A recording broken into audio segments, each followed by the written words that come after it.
Hey, good morning, good afternoon, evening, wherever you may be. Quick update today, focused on lithium, getting right into it. So we have seen this year the lithium price, depending on how you measure it, but the one I have up here, you can see um, from trading economics, the reasonable proxy, down by 77%, albeit from a really inflated high base. Let's be clear about that. And yeah, it continues to fall. There are concerns about future demand. There are concerns about inventory. And I think that perhaps explains why we see what we see in some of the stocks. So some of the stocks that I hold, I'll start with Vulcan Energy Resources. So they announced recently that they started the lithium extraction optimization plant. That should have been, a really big achievement and even perhaps a catalyst of some kind that, they're on track with what they need to do. Also recently announced European Metals that they have produced at a pilot stage some lithium carbonate.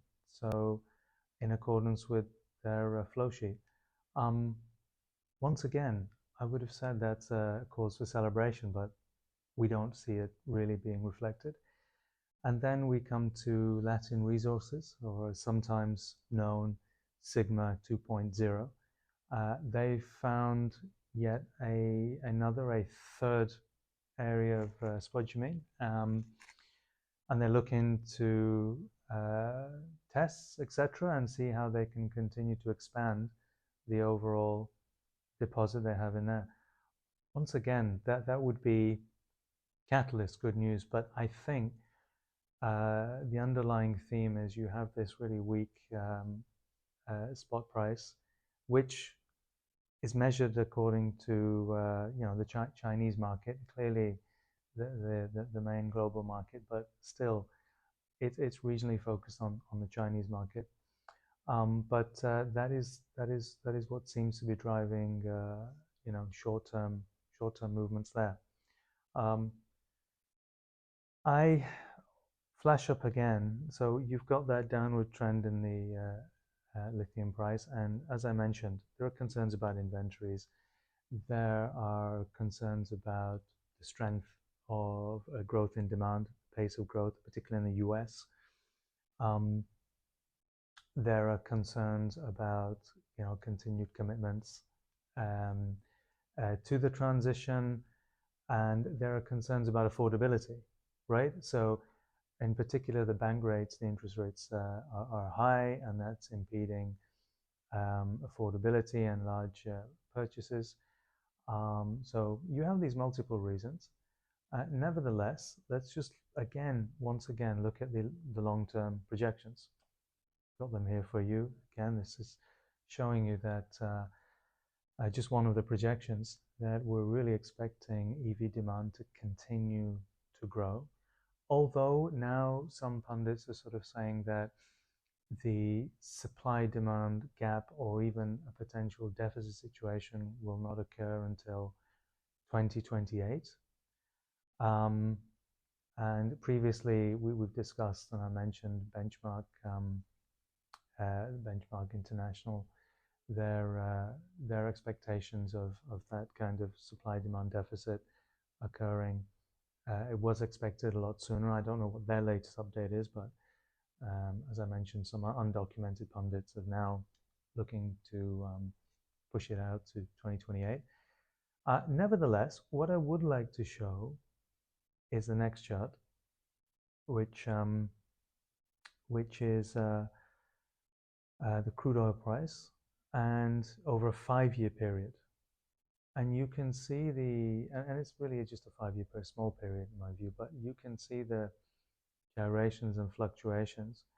And if you're in the eye of the storm, I bet if I went back to news flows at that time, you would get a lot of news flows saying, yeah, we're in a new paradigm, and this range of price will stay forever, and etc., etc. Um, so I would say, just using this as an example for a well-known fuel commodity, and if we go look back at lithium, I would say it's a commodity, and with commodities and investments like that, you companies and myself, long-term investors, you have to look forward with like a 20, 25-year horizon. And during that 25-year horizon, there may be a 2-year period, 18-month period of weak prices. Um, I remember when I first invested, particularly in companies like Vulcan, um, that I was investing at a time where lithium prices were very, very low.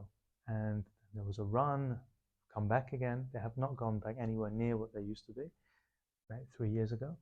Um, but nevertheless, there is some weakness. Now, the flip side to this is that a lot of commentators have been saying, well, there's the cost issue now, and those that could afford the higher end EVs and EVs at the moment, Tesla and all the others, they seem to come out, Mercedes, BMW, they seem to come out more at higher price end of the market, and that segment is saturated. So what do you do now?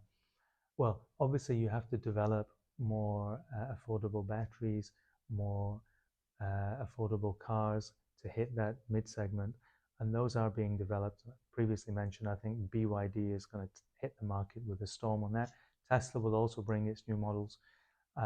However, this fall in lithium carbonate prices, if it flows through to the long-term contracting structures, this is actually providing a benefit and certainty to develop these lower end models, because money can be made now. There's not a concern that the margins are being really squeezed because of the excessive high raw material prices. So I would expect now a flip side trend to happen, and that is you start to see purchasers not running down inventories. Now seeing an opportunity to actually lock in lower prices and develop these more affordable models. And I think that's what we need: lower prices, more affordable models, and you still have a reasonably healthy crude oil price, and with huge taxes on petrol and diesel, etc. The substitution effect is still very strong, and therefore, when we look at a longer term segment, 5 or 10 years, I would expect EV demand to continue to rise, battery demand to continue to rise, gigafactories to continue to be built, maybe short-term slowdown, sure. Nevertheless, for the market to do its thing and supply demand to rebalance again. So, yeah, that's a my quick view on the current lithium market, the trend in prices, and obviously the share prices of lithium-based companies have also been falling.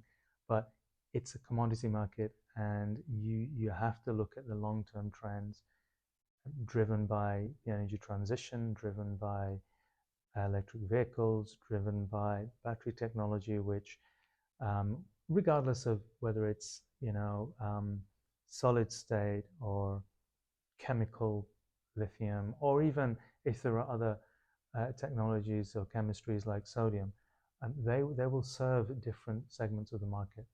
I don't think the direction of travel is changing, and I would still say that although it's a burden to carry, watching your portfolio tank and the lithium price tank, and having to be patient, probably for at least another 18 months. Nevertheless, the companies that were invested in that I just mentioned continue to hit their milestones, continue to come out with positive news and in line with what they said they would do. So now it's a matter of the market. And based on the projections, if we think that EV demand will continue to rise, and that's an irreversible trend, then I think we're good. Okay, perhaps if there's a